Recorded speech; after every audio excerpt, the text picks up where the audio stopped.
পরাজিত শক্তি বলে সেই পরাজিত শক্তির সাথে আপনার সাথে তো এক মঞ্চে বক্তৃতা করেছি, তখন সেই কথাটা বললেন কেন? তখন বললেন তখন আপনি কেন মাইকে ঘোষণা দিলেন না জামাত ইসলামী পরাজিত শক্তি, তাকে স্টেজ থেকে বের করে দাও? না না, কেন বললেন না? তখন আপনি সেই স্টেজ থেকে আমাকে বের করে দিলেন না কেন? তখন আমি আর আপনি এক পাশে দাঁড়িয়ে মাইকে বক্তৃতা করেছি, করি নাই বক্তৃতা? আমি আজকে আসলে কোথায় ছিল? একাত্তরের পরাজিত শক্তি কোথায় ছিল তখন? তোমরা তো অল টাইম পরাজিত শক্তি। এই সাহসিক কথাটা তখন বলতে পারলেন না? অবশ্যই তখনও বলছি। না বলেন না, অসম্ভব। তখনই বলছি। অসম্ভব বলতে পারেন না, তাহলে এক স্টেজে কেন সময় একেবারেই শেষ। অসুবিধা হোক আপনারা করবেন, সময় যখন একেবারেই আপনাদের শেষ। সাথে থাকি তখন আমরা সঙ্গী, আর যখন চলে যাই তখন আমরা জঙ্গি। এই সমস্ত স্লোগান এখন আর খাবে না এগুলো। হেলাল ভাই এই রাজনীতি থেকে বের হয়ে আসেন। আচ্ছা, আমি একটু আশা পাচ্ছি আপনি যদি জানতে চান যে শুধু তো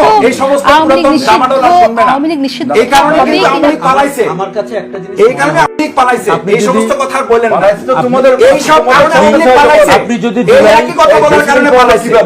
আপনি যদি আমাদেরকে আবার ওই একই কথা বলেন পুরাতন, তাহলে কিন্তু একই পরিণতি আমাদেরকে ভোগ করতে হবে। যদি এটার জন্য প্রস্তুত থাকেন, এটার জন্য প্রস্তুত থাকেন। কি করে প্রয়োজনে আমাদেরকে সঙ্গী বানাবেন আর প্রয়োজনে আমাদেরকে জঙ্গি বানাবেন, ওই দিন শেষ হয়ে গেছে। ব্যাপারে সিদ্ধান্ত আওয়ামী লীগের ব্যাপারে সিদ্ধান্ত নিয়ে আমরা কথা বলছিলাম। আমি শুধু জানতে চাই আমার মনে হয়